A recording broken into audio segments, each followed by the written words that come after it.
बिस्मिल्लाहिर्रहमानिर्रहीम। नाज़रीन अस्सलाम वालेकुम, मैं हूँ इमरान वसीम।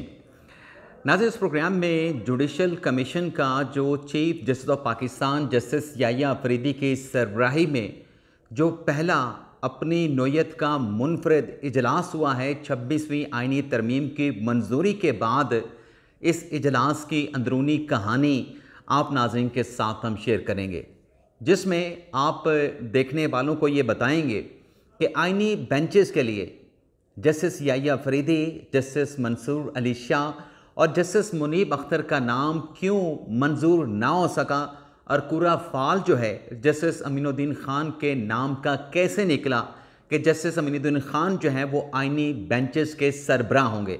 इसके अलावा जो दीगर 6 जजेस आइनी बेंचेस के लिए नामज़द किए गए हैं, उन जजेस के नाम भी आपको बताएंगे, लेकिन उन जजेस को नॉमिनेट करने का फार्मूला क्या बनाया गया, ये डिटेल भी आप नाजरीन के सामने रखेंगे। और फिर आप देखने वालों को ये भी बताएंगे कि इस इजलास में जब आइनी बेंचेस के जजेस की नॉमिनेशन के हवाले से गौर व खौज का आगाज़ किया गया, तो चीफ जस्टिस याहिया अफरीदी की जानिब से क्या प्रपोज़ल पेश किया गया और उस प्रपोज़ल पर आगे से जो जुडिशल कमीशन के अरकान थे उनका क्या जवाब था, क्या रिएक्शन था।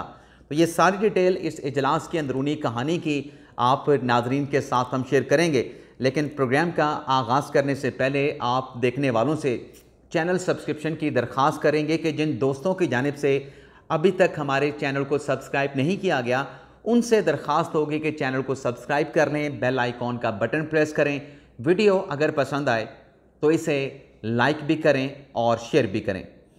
तो सबसे पहले नाज़रीन शुरू करते हैं जो जुडिशल कमीशन के इजलास की कार्रवाई का आगाज़ हुआ। इसको नाज़रीन मैंने इसलिए मुनफरद जुडिशल कमीशन का अपनी नौयत का इजलास करार दिया है कि 26वीं आइनी तरमीम से पहले जो जुडिशल कमीशन की हैयत थी, जो कंपोजिशन थी, वो कुछ और थी। उसमें जुडिशल कमीशन में जजेस बैठते थे, उसमें वज़ीर कानून बैठते थे, उसमें अटर्नी जनरल बैठते थे, यानी 5 सुप्रीम कोर्ट के जजेस, एक सुप्रीम कोर्ट का रिटायर्ड जज, एक अटर्नी जनरल, एक वज़ीर कानून और एक पाकिस्तान बार कौंसिल के नुमाइंदा एडवोकेट अख्तर हुसैन हुआ करते थे। टोटल 9 अरकान जुडिशल कमीशन के होते थे, जबकि पार्लिमानी कमेटी का अलग से फोरम था। 8 रुकनी 9 रुकनी पार्लिमानी कमेटी अलग से थी। 26वीं आइनी तरमीम के बाद जो कंपोजिशन थी जुडिशल कमीशन की और पार्लिमानी कमेटी के, इनको मिक्सअप कर दिया गया, यानी दोनों फोरम्स को मिला के एक फोरम बना दिया गया, जिसमें अरकान पार्लिमान को पार्लिमानी कमेटी ख़त्म करके जुडिशल कमीशन में शामिल कर दिया गया। अब इनके अरकान में चीफ जस्टिस हैं, 12 रुकनी ये जुडिशल कमीशन का इजलास हुआ और फिर अब ये 13 रुकनी जुडिशल कमीशन बन चुका है। चीफ जस्टिस याहिया अफरीदी साहब ने इस इजलास की सदारत की। जस्टिस मंसूर अली शाह, जस्टिस मुनीब अख्तर इस इजलास में शरीक हुए हैं। उनसे मुतल्लिक ये डाउट्स आ रहे थे या डाउट्स क्रिएट किए जा रहे थे कि शायद वो इजलास में ना बैठें, लेकिन वो इजलास में बैठे। जस्टिस अमीनुद्दीन ख़ान चौथे सुप्रीम कोर्ट के जज थे जो जुडिशल कमीशन के इजलास में बैठे। इसके अलावा 4 अरकान असम्बली, 4 जजेज हो गए, 4 अरकान असम्बली। 4 अरकान में उमर अयूब, शिबली फराज और इसके साथ नून लीग के शेख आफ्ताब और पाकिस्तान पीपल्स पार्टी के फारूक एच नाइक शरीक हुए। बाकी जो 4 अरकान थे उसमें वज़ीर कानून आज़म नज़ीर तारड़, उसके साथ साथ अटर्नी जनरल और पाकिस्तान बार कौंसिल के नुमाइंदा और जो खातून रुकन हैं रोशन खुर्शीद बरोचा, वो इस इजलास में शरीक हुई हैं। आज के इजलास की नाज़रीन अंदरूनी कहानी जो आपके साथ में शेयर करने जा रहा हूँ वो ये है कि जब इजलास की कार्रवाई का आगाज़ हुआ तो सबसे पहले चूँकि इसमें नए अरकान जो है वो शामिल हुए थे। एक मिनट नाज़रीन, अपना ज़रूर भाई इसको मैं बस 5 मिनट। तो इजलास की कार्रवाई का आगाज़ हुआ तो चूँकि नए अरकान जुडिशल कमीशन के इजलास में शामिल हुए थे तो तमाम अरकान का जुडिशल कमीशन के बाकी अरकान के साथ तारुफ हुआ। चीफ जस्टिस याहिया अफरीदी साहब ने सदारत की। तो जब सबसे पहले तो एजेंडा आइटम था वो ये था कि जुडिशल कमीशन का जो सेक्रेटेरिएट है उसके क़याम के हवाले से नुक्ते पे गौर किया गया। क्योंकि ये इंतज़ामी मैटर है, इस पर हम बात नहीं करते, लेकिन जब जजेस की नॉमिनेशन कॉन्स्टिट्यूशन बेंचेस के लिए शुरू हुई तो सबसे पहले चलिए आपको बता देते हैं कि चीफ जस्टिस की जानिब से ये प्रपोज़ल पेश किया गया कि जितने सुप्रीम कोर्ट के जजेस हैं 17 की जो स्ट्रेंथ है इस वक्त तो 16 हैं, लेकिन 17 हैं। अब तो कानून साजी के ज़रिए तादाद बढ़ा के 34 कर दी गई है। तो ज़राए के मुताबिक ये प्रपोज़ल पेश किया गया कि तमाम सुप्रीम कोर्ट के जजेस जो हैं उनको आप कॉन्स्टिट्यूशनल बेंचेस के लिए जो है वो नामजद होना चाहिए। लेकिन इस तजवीज़ के साथ इख्तलाफ किया गया। इस तजवीज़ को नहीं कहा माना गया और बल्कि आगे से ये कहा गया कि कॉन्स्टिट्यूशनल बेंचेस में एक तो ये लिखा गया है कॉन्स्टिट्यूशन पाकिस्तान में कि तमाम सूबों की इक्वल नुमाइंदगी होगी, यानी हर सूबे से बराबर जजेस लिए जाएंगे। ये नहीं हो सकता कि पंजाब से 4 लेंगे, सिंध से 3 होंगे, बलूचिस्तान से 2 होंगे, KPK से 1 होगा। ये कॉन्स्टिट्यूशन की मंशा नहीं है। कॉन्स्टिट्यूशन की मंशा ये है कि तमाम सूबों से इक्वल नंबर आप जजेस लेंगे और वो कॉन्स्टिट्यूशन बेंचेस के लिए नॉमिनेट किए जाएंगे।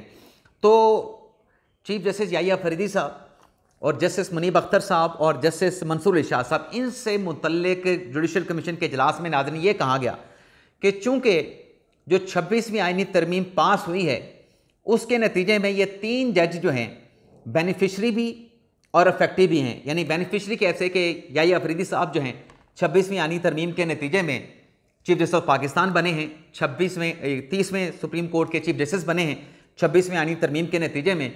और मंसूर अली शाह साहब और मुनीब अख्तर साहब के हवाले से ये कहा गया कि ये उस 26वीं आईनी तरमीम के आप इन्हें अफेक्ट ही कह सकते हैं। तो ये कहा गया तीनों जज साहबान से कि आपको कॉन्स्टिट्यूशनल बेंचेस में शामिल नहीं होना चाहिए, क्योंकि जो 26वीं आईनी तरमीम के खिलाफ दरखास्तें आई हैं उसको कॉन्स्टिट्यूशनल बेंचेस ने सुनना है।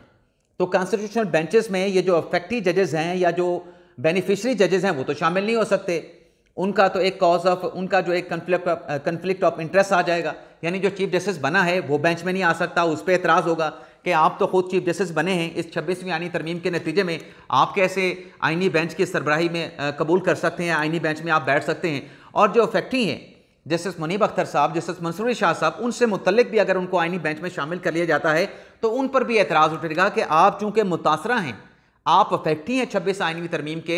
मंसूर अली शाह साहब सीनियर प्यूनी जज थे, लेकिन उनकी जगह पे मुनीब अख्तर साहब उनके बाद सीनियर जज थे, लेकिन दोनों जजेस की जगह पे जस्टिस याहिया फरीदी साहब का नाम आया है। तो आप अफेक्टिव हैं, तो आप अपने कॉज के जज ऑफ ओन कॉज जो है वो आप नहीं बन सकते, यानी अपने ही इशू के, अपने ही मसले के आप जज नहीं बन सकते। तो उन तीनों जजेस को कहा गया कि आप कॉन्स्टिट्यूशनल बेंचेस में शामिल ना हो, तो तीनों जजेस जो हैं उन्हें कॉन्स्टिट्यूशनल बेंचेस में शामिल नहीं किया गया। अब आ जाते नाज़रीन, जो नेक्स्ट नंबर था वो जस्टिस अमीनुद्दीन खान साहब का था। जब जस्टिस अमीनुद्दीन खान साहब का नाम आया, 3 जज जो है वो इस तरीके से जो है वो साइड लाइन हो गए या साइड पे कर दिए गए। तो अमीनुद्दीन खान साहब के नाम जब फ्लोट हुआ कि वो उन्हें आईनी बेंच के लिए नामजद करना है, यानी सरबराह के तौर पर उनका नाम नहीं आया, उनका नाम आया कॉन्स्टिट्यूशनल बेंच के लिए नॉमिनेट किया गया। तो जब उनका नाम नॉमिनेट किया गया तो उस पर वोटिंग हुई। वोटिंग 7-5 से अप्रूव होती है। अब उसमें 5 जिन्होंने मुखालफत की कि अमीनुद्दीन खान साहब को आईनी बेंच का सरबराह नहीं होना चाहिए, उसमें जो हमें ज़राए की तरफ से बताया गया, उसमें चीफ जस्टिस ऑफ पाकिस्तान, उसमें जस्टिस मंसूर अली शाह, जस्टिस मुनीब अख्तर और तहरीक इंसाफ के जो 2 अरकान असम्बली हैं, जिसमें जनाब अपने शिबली फराज साहब शामिल हैं, उमर अयूब साहब शामिल हैं, उन्होंने मुखालफत की। लेकिन चूँकि 7 वोट पड़े अमीनुद्दीन खान साहब को, तो अमीनुद्दीन खान साहब का नाम जो है वो मंजूर हो गया। दूसरी इसके बाद जो नाम आया वो पंजाब से जस्टिस आयशा मलिक साहबा का नाम आया सीनियरिटी के अतबार से, क्योंकि हर सूबे से 2 जज लेने का फार्मूला था कि हर सूबे से 2 जज लिए जाएंगे। तो पहले अमीनुद्दीन खान साहब हो गए, दूसरी आयशा मलिक साहबा हो गई। आयशा मलिक साहबा के नाम पर भी 7-5 से फैसला हुआ, यानी उन्हें भी जज बनाने की, आईनी अदालत का जज बनाने की गालिबन मुखालफत की गई। ये भी 7-5 से हुआ। और फिर इसी तरीके से नाज़रीन फिर सिंध में जाते हैं, तो सिंध से 2 नाम लिए गए। जस्टिस मोहम्मद अली मदर, जो कि आयशा मलिक साहबा से वैसे तो सीनियर जज हैं, लेकिन सूबों से 2 जज लेने थे, तो एक नाम आया जस्टिस मोहम्मद अली मदर साहब का, और दूसरा नाम जो आया वो जस्टिस हसन अजहर रिजवी साहब का आया। तो 2 नाम इस फार्मूले के तहत कि इक्वल नुमाइंदगी हर प्रोवेंस की होनी चाहिए, तो सिंध से आ गए। अब 2 नाम लिए गए अपना बलोचिस्तान हाई कोर्ट से। बलोचिस्तान हाई कोर्ट से जस्टिस जमाल खान मंदोखेल साहब का नाम आया, और फिर जस्टिस जो है वो नईम अख्तर अफगान साहब का नाम लिया गया। ये नाज़रीन राउंड हुए। दूसरे राउंड में नईम अख्तर अफगान साहब का नाम आया। पहले राउंड में जस्टिस जो हैं वो नई अपना जमाल खान मंदोखेल साहब का नाम आया। तो 2 जजेस यहाँ से आ गए, यानी 2 पंजाब से नईम अख्तर अफगान साहब, अपना अमीनुद्दीन खान साहब, आयशा मलिक साहबा।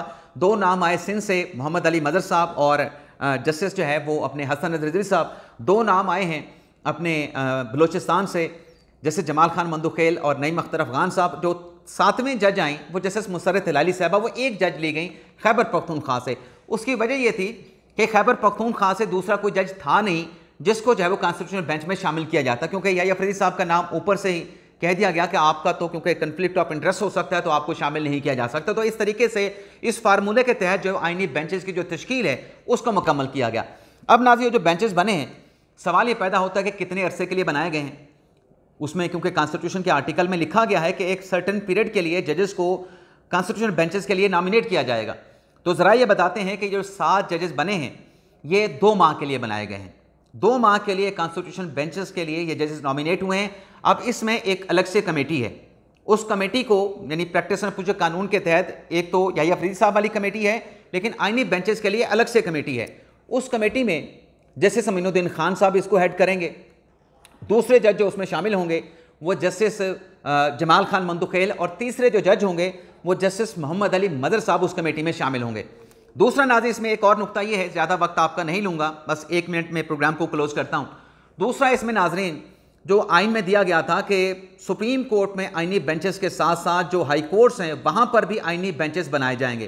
तो आज सूबों में भी आइनी बेंचेस के क़याम के लिए और आइनी बेंचेस के लिए जजेस की नॉमिनेशन के लिए इस पर भी गौर व खौस किया गया। और अगले 2 हफ्तों में अब जुडिशल कमीशन का नया इजलास होगा, और वो इजलास नाज़रीन सूबों में आइनी बेंचेस के क़याम और जजेस की नॉमिनेशन के हवाले से होगा। लेकिन नाज़रीन इब्तिदा जो की जाएगी सिंध से, क्योंकि आइन में ये लिखा गया है कि तमाम सूबे जब अपनी करारदादें अपनी मुतल्लिका असम्बलियों से मंजूर करेंगे तो तब वहाँ पे जो आइनी बेंचेस है उसका क़याम जो है अमल में लाया जाएगा। तो सिंध ने जो है वो नंबर लिया है, सफ़े अव्वल में है, नंबर ले गया है या बाजी ले गया है सूबा सिंध, जिसने आइनी बेंचेस की क़याम की जो करारदाद थी वो सिंध असम्बली से पास कर ली है।